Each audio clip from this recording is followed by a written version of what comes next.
Dear President Nausėda, dear Prime Minister, dear Madam Kuzmichkiene and the Freedom Prize Commission, dear Madam Speaker, dear friends and parliamentarians, dear Europeans, it is with a great sense of pride that I return here to the Seimas on behalf of the European Parliament to receive the 2023 Freedom Prize from the Republic of Lithuania. This award does the European Parliament a great honour. It will inspire us to continue our support of the self-determination of nations and democracy. It will inspire us to stand up for Europe, to stand up for freedom. Ačiū.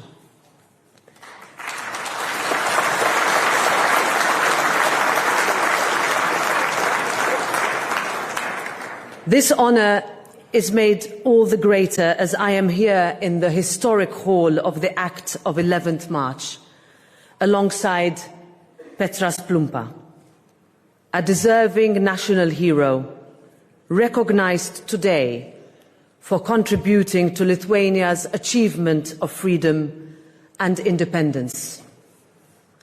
I wanted to be here today and at the bonfire ceremony last night in order to underline what this day means for all of Europe.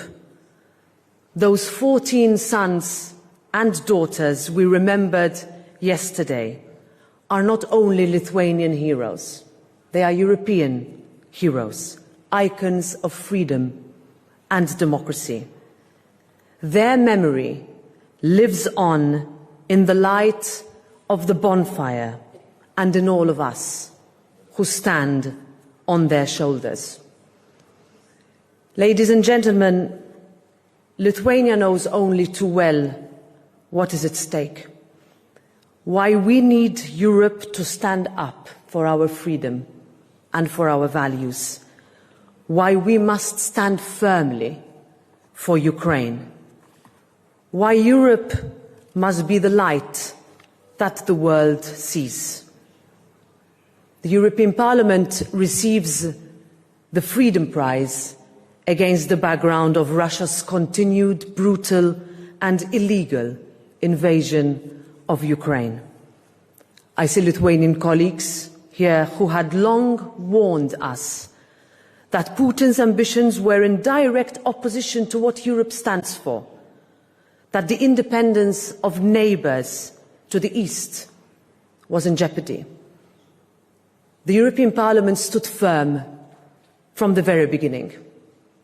We were the first to call for Ukraine and Moldova to be granted EU candidate member status, to give both countries hope and a European perspective. We called for negotiations for EU membership to commence, based on Ukraine and Moldova's merit and convergence towards the respect for European Union criteria. And we will stick to this approach, to this path. We will continue to give full support to Ukraine in its time of need. We will continue to isolate Russia, condemn Russia's aggression, and impose sanctions. We will continue to support Ukraine with unwavering military, financial, political and humanitarian support. And we will hold culprits of war crimes to account. Ukraine needs a real and just peace based on freedom, on dignity, on integrity. And Ukraine must join our family to strengthen and protect its future and our common security with it. To this day, enlargement is the European Union's greatest geopolitical asset. We witnessed and experienced its windfall before. Since 2004, the European Union has grown stronger with Baltic states and others. Remember 20 years ago, when Lithuania became a European Union member state. Remember the unbridled joy of millions of Europeans finally free to choose their destiny. We lived this European Union victory. We embraced its liberating ripple effect.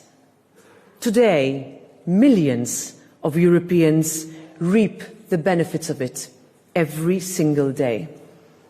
And for our European neighbours who turn to the European Union in hope for peace, democracy, shared freedom and support, we must live up to our promise of solidarity. Lithuania also remembers a time of suffering, a time of illegal deportation of its people. And at that time of need, when few spoke out about Soviet occupation, as we heard already back in 1983, the European Parliament adopted a resolution condemning the Soviet Union's occupation of the Baltic states. We stood by Lithuania and resolutely on the side of the free self-determination of nations. We later adopted resolutions condemning totalitarian crimes, remembering the victims and recognizing a shared common experience at the hands of these regimes. We stood and still stand for freedom. Ladies and gentlemen, today with you the European Parliament commemorates the Day of the Defenders of Freedom in Lithuania. In 1990, that year of peaceful anti-Soviet freedom marches in Vilnius, a European Parliament delegation was among the first to come to Lithuania's side. Following the tragic events of the 13th of January 1991, 33 years ago today, the European Parliament adopted another resolution condemning the Soviet Army's aggression that saw the death of these 14 innocent civilians and nearly 1,000 people sustain injuries at the TV tower and the building of the Lithuanian radio and television.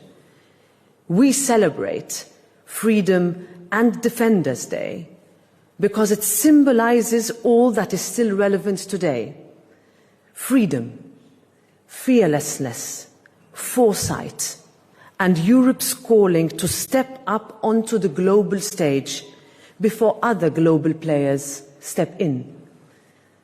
Ukraine is fighting for all of this today. So yes, the European Parliament will live up to the responsibility and the legacy of this Freedom Prize and is grateful to the Lithuanian Parliament for this honour.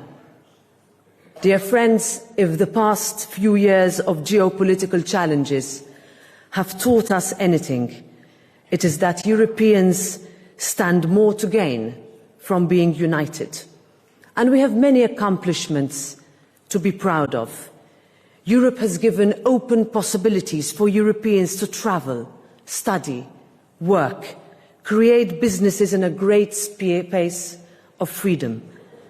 Thanks to EU funds for programmes such as Next Generation EU, Erasmus, Horizon Europe, Invest EU, social, regional and rural development funds, we are giving young people the opportunity to build their talents and build a future.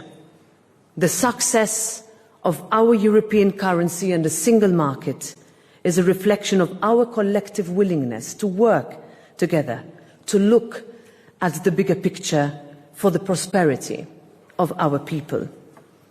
In recent times, we have overcome many odds. Together, as Europeans, we have navigated through a sovereign debt crisis and a world pandemic, and have achieved so much since then, too. In response to attacks on Ukraine and democracy, EU institutions and member states have rallied with unprecedented unity. On security and defence, we have pushed ahead to build a real EU security and defence union, one that complements NATO without competing with it. We are working on bolstering cybersecurity. In an age of disinformation, we have adopted groundbreaking legislation which will ensure media independence, promote pluralism and defend journalists from abusive litigation. On climate, we are making a Europe that is renewables-based, supporting sustainable growth and industrial competitiveness and energy independence from Russia. On migration, we have finally found an agreement on a way forward that will be fair on those who are in need of protection, firm with those who are not eligible, and hard with traffickers who exploit the most vulnerable and who instrumentalise human suffering, as we saw with the hybrid threats faced by Lithuania recently. And of all these actions, which form part of our strategy to boost the European Union's security, we need to strengthen our autonomy and our freedom, because the world is changing and Europe must change with it. All of this brings me to the reason why the June 2024 European elections are so important. To defend our achievements and to steer our future with the consent of our people called upon to vote. 2024 will be the biggest global election year in history, with elections in 65 countries across the world. A year of democracy and of people's choices. In June 2024, citizens from all 27 EU member states will vote for the 720 members of the European Parliament and will steer a 5-year term. And while some countries not too far from here, the outcome is not decided already. We want Europeans to come out in force, to have their say, to honour the memory of those who sacrificed so much for this right. Because if you do not vote, you let others decide for you. On Saturday, the 9th of June 2024, Lithuania's voice will matter at the next European Parliament elections. It matters that we sustain and take part in our democratic processes without taking them or Europe for granted. Europeans have worked far too hard, and so hard that we can achieve both. The future of Europe will depend and will be defined by our ability to remain sovereign, by our ability to defend democracy at home and abroad, and by our ability to keep people at the heart of all our decisions. That is Europe. Thank you.